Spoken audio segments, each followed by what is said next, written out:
So, coach, what's today's plan? I suppose like, there's not really a plan, but my toes hurt and I've cut my hands up a bit, and we've done lots of climbing, so we have a little play on the fingerboards. But like, probably just see how much we can pull up through our fingers today. First things first is I always like to pick a few holds. So like today I'll probably use these ones, these 2 finger pockets. And probably these ones, so I'll just pick these big. Normally I do like this one, so I think this is like 22mm edge, and it's quite a nice little edge on it. And if you really want to crank up some weight and doing some pull-ups, these are brilliant. How many pull-ups you do? It depends, so like if it's a max, you only want to be able to do one. Like you're trying to get to that point where you can like, you know, you're pulling up, so like here, and you just can't get it anymore. Right, and you really can't. And if you were to go down, there's no way you're going back up. Right, you don't want it to be unsafe, but you want to feel that, I suppose, fatigue. You want it, you want it to strip you of your power. I personally I like using the weight belts, the gym, the weightlifting belts, and I just put a carabiner through here. There's a lot of debates whether when you hang weight, you should hang it in front of you, or you should hang it behind you. I personally. I agree with if the weight hangs in front of you, what it does is it pulls on your back like that. So it gives you a pelvic tilt, an anterior pelvic tilt by making you do that. Whereas if you hang it from behind, imagine it's pulling that way, it's pulling your back straight. So can you imagine? You see what I'm kind of? Yeah. To me, I find it a lot more comfortable hanging in front. I like the idea of having these big nuts as well, swinging between my legs. Always makes you feel quite good. But anyway, I'll put this on.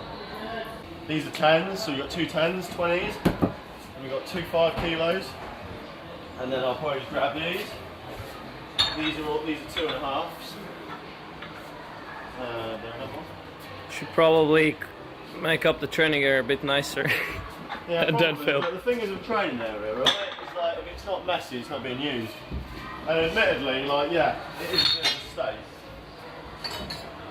But that's just because it's always being used. So as soon as it's tidied up, I find it's just messed up again. So we'll both do our maxes on here, yeah? And we'll try and build it up until we can really find our max. It's important though that we rest between, for at least a few minutes between each pull-up, right? Because you need to get that power back. Rest is really important. But then also, between changing up holds, we'll have like 5 or 10 minutes rest, and we'll have a drink. We'll get some more sugar in us. Because the idea is, if we're doing them over and over again, we're not working power, we're just working endurance. And I don't even think we're working power endurance as such, we will just be tight. It'll go from working power straight into working endurance, and that's not what we got.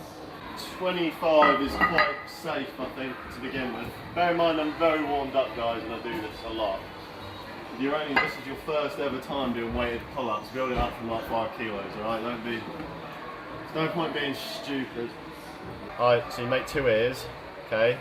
You don't have them on the same side of the rope, so you make sure they're on opposite sides of the rope. And then all you do for a clove hitch is you just cross them over like this, which creates that. And watch, I'll put my carabiner in, okay? There's no knot tied, but the weight stays on, alright? Also, when you're doing this, be careful, imagine when you're standing up, if you're not used to doing deadlifts or squats and you stand up with all this weight with a bent back, 1, you might fall forward and hurt yourself, and 2, you might just do your back. So just be careful. Also make sure that your fingerboard is clean. The amount of fingerboards in gyms that don't, especially this top one for example, I can't reach it anyway. The amount of dust on that, right, if you just get on here now and it's all dirty and you're not chalked up properly, your hand's just going to ping off, right? You're trying to eliminate all that stuff. You want to be nice and secure, right? Okay, so 20 kilos. Oh, what, we've got 25? Okay, I'm going to go straight in. I'm not going to hang into my shoulders like this, okay? I'm going to go straight into a fully engaged scapula. And then I'm going to pull up, I'm going to hold it, and I'm going to slowly come down. Simple as that, right? Straight away, weight comes back down, and I unclip it, alright? I'm not trying to be a hero. I'm just doing pull-ups, alright? I'm not trying to make my legs stronger, I'm a boulder. But, right, Rich's turn. So stand up and it should just pull tight. Clove hitch. Alright. That's it, Rich. Hold it and bring it back down. Nice and slowly. Keep them shoulders engaged. Beautiful. 25 kilos. Nothing, mate. Okay, 30 kilos.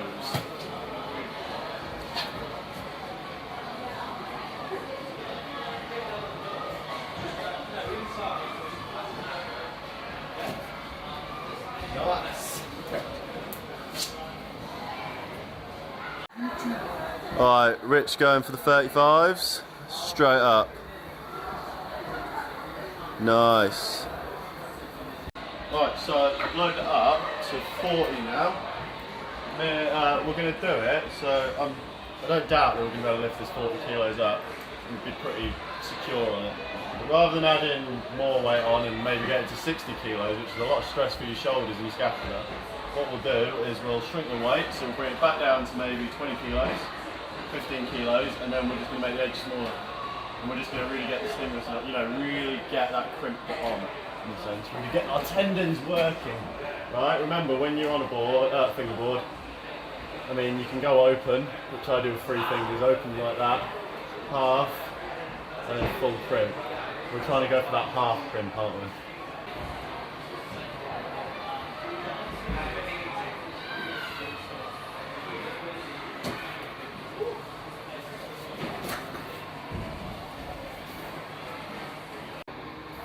Make sure his back's nice and good. Legs off the ground. Oh! Don't jolt your neck too much. Bring it down. Nice and steady. Good.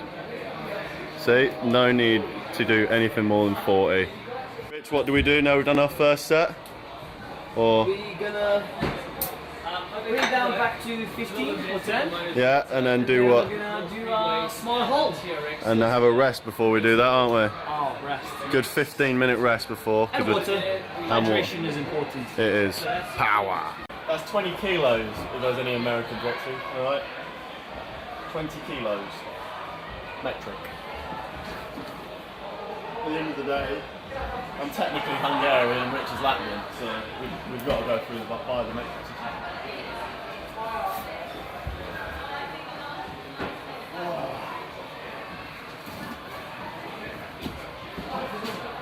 Right, 20 kilos.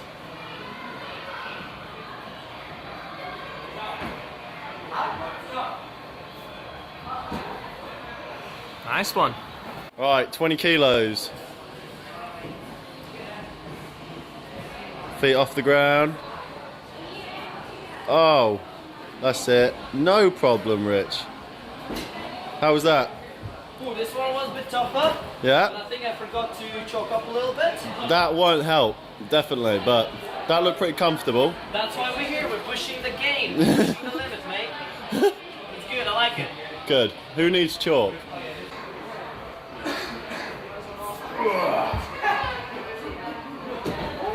Nice, dude. Hang into it. Nice. Pull up. Hold it. Nice.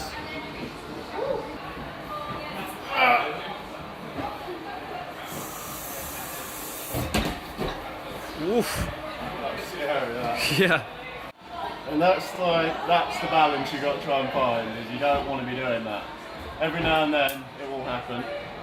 I mean, I'm absolutely fine, that was just pinged off, okay? But that's why you have to find the right amount of weight, okay?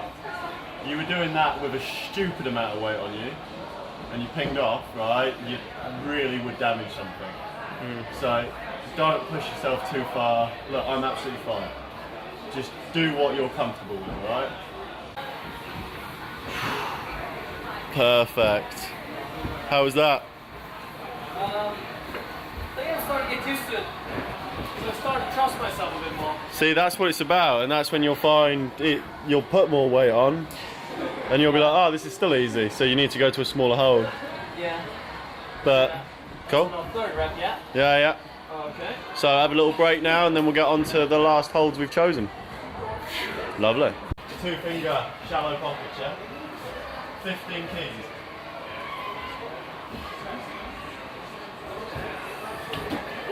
max.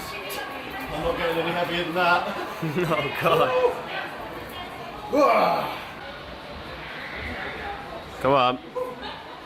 That's it. Nice. 20 kilos, dude. How was that? About to get in, I was like grabbing the last one. It's like, Did you really feel like you were coming off? yeah, I was coming up. Well, just keep that as a max then. That was really good. Really good lift. Like, you know, that's what you want. Quality over quantity, definitely. After you've done something like a fingerboard session, imagine all you've done is just pulled. You've pulled through your shoulders, your elbows, your wrists and your fingers. So, Rich, what do you think the opposite movement of pulling is? Pushing! Whoosh! Exactly. So first set of exercises we can do is take a simple dip station like this. Just do a few dips. Keeping your elbows in. So maybe just keep it to sets of 5 and that's nice and simple. If you find that's too easy, because remember, the thing is when you're doing something like dips, if you start doing more than 5 to 8, you're starting to work endurance. Okay, so I could probably bash out 20 of them, right? But that's not really working my power. So I could add some weight on. But after a fingerboard session, I don't really want to do that because I've been hanging with weight on me all day. So what I'll do is I'll use the rings. Imagine when you're doing dips on the rings, they're trying to do this, right? And all that's doing is building up all your stabilizers and all your little muscles, okay? So you come down, bring the rings behind your back, and that is 1 rep. Same thing, you don't want to be able to do more than 5 without getting a little bit tired. But they're dips. Perfect for your triceps, your elbows, your wrists, your wrist position. Just like a really good exercise to do. The other one we can do, another simple exercise really, is a press up. Right, there's so many variations of press ups. I'll let you guys look into that yourself. I'm just going to do a simple press up. Arms in, pretty close together, elbows in, chest to the ground. And again, you want to be able to do no more than 8.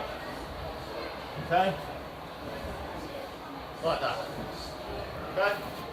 We're doing more than 8, it's going into endurance and then we're not working power. And for bouldering especially, power is the key thing. Okay. Pause up. So here, we have some weird little things, alright? These keep your elbows nice and safe. I heard it once, right, that your fingers are always going to hurt when you climb. Like, fingers always hurt. You kind of just got to learn to ignore it. Your elbows, on the other hand, are the gateway to the climbing sole. If there's something wrong with your elbow, something's wrong, and you need to address it. So whether that's doing press-ups and working your triceps, whether it's changing your wrist alignment, you know, something's going wrong down the line, and you're just enforcing that by keeping it the same. So a good exercise for your wrists and elbows is this one. The idea being, keep your arms nice and straight, and you're just pulling the weight up, like so, and then bringing it back down. You can then change the direction the rope's going up. So you might find one is much harder than the other side.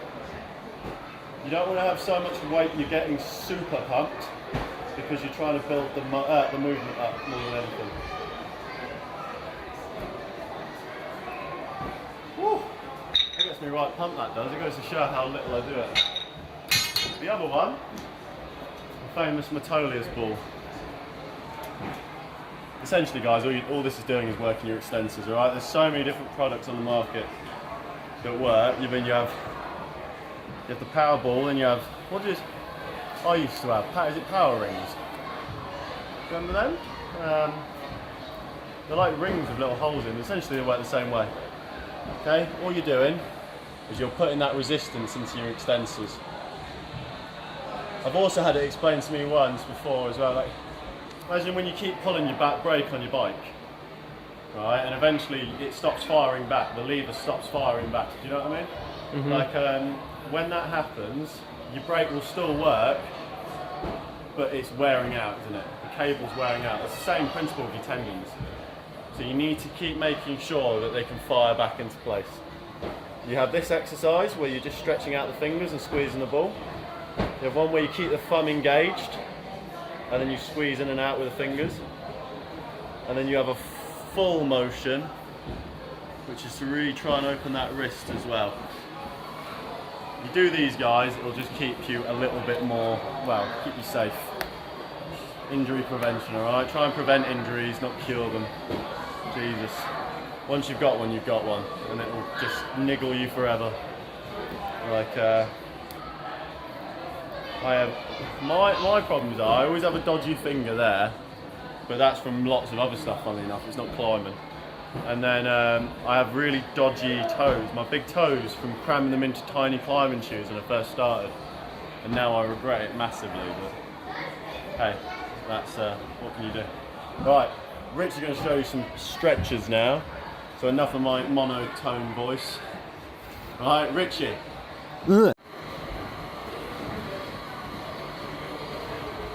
Oh yeah, I need to go out like this.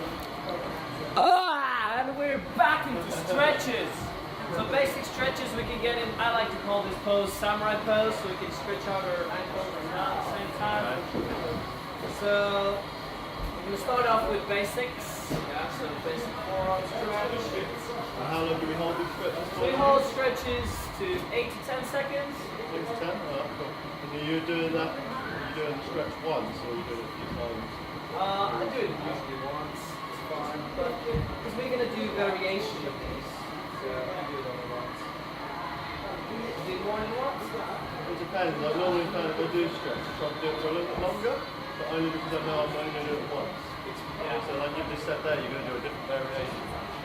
And that makes a lot of sense to me. Like, so do you tend to mix it up a lot of the time between static and dynamic stretching? Yeah.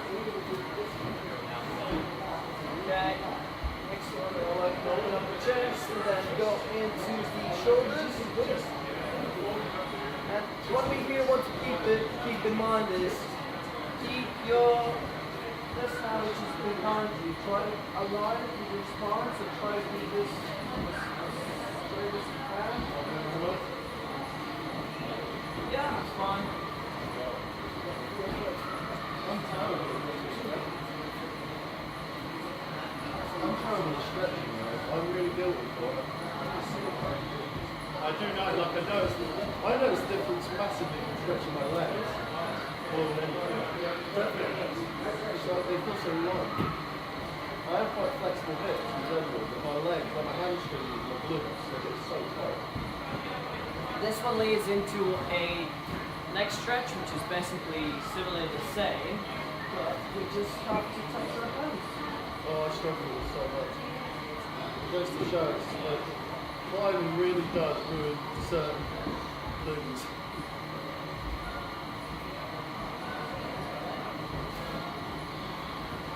Like, it's this one. So look, this is why I just did this for the camera. Right, so watch this one. Fine. It's about. Yeah. I see. So your shoulder mobility in some parts, are not as mobile as in the previous movement. So I find it's here. That's what's trapping me, is this. So you are completely right. Like for me as well, I can do this one better rather than this one. Yeah. Well, that's another thing. This is a question that I find should be raised more in time. So you look like right next to us, we have a system. And it's very good to make sure you stop on both sides. But have you ever seen a tree grow symmetrically? You know what I mean by that? So nothing is symmetrical. Yeah. So sometimes I've made this mistake in my climbing, or training in general, whereas I've done something like that and I've gone, why? Why can't I touch my other end? Why can't I do it on the other side? And by trying to fix that, I've actually given myself more problems. Rather than just doing lots of stretching and in time that would have opened up. If it would have wanted to. I don't know, I just find sometimes people do panic a lot just because your body doesn't work the same way on one side as it does the other. You don't really need to. Anyway, so what's the next one? Anyway, moving on, we're going to stretch out a little bit more abs a little bit. Yeah. So what we want to do is we want to have one of our hands quite close to each other like that. The other hand just goes like that. And then I forgot. Oh yeah. So yeah, bring one of your arms close. Basically, slide your other arm above and then slide it above like that. And then basically you stretch out the side. This is quite good as well. It's good to like relax. You wanna kind of get it up like It'll be this side that doesn't want to do it. Oh, sorry. At all. My lat is so tight on this side. yeah. This is probably what we should do more. Yeah, I definitely need to do more. Oh. Okay, and then we come back. And since we now stretched to both sides, it's good to realign all the muscles in the back so you can go into it's called the child's pose. I like this one. This is my favourite one. This. Oh yeah. So either you can keep your straight arms, which stretch out your shoulders, and then once you've held that for a bit, then just put your head down on the mat, and then put your hands on the side. Oh, it's so nice.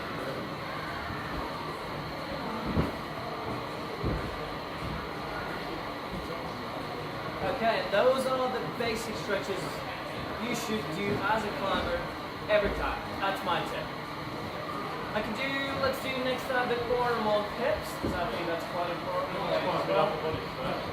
But upper body stretch, this is the one thing you always want to do. You feel it, and that's it. You know, that's what I mean though, you just got to do it every day. It's not just going to miraculously fix you. Yeah, definitely. Sick. That's enough for today then. Really? I reckon so. Well, That's going to be... That's enough for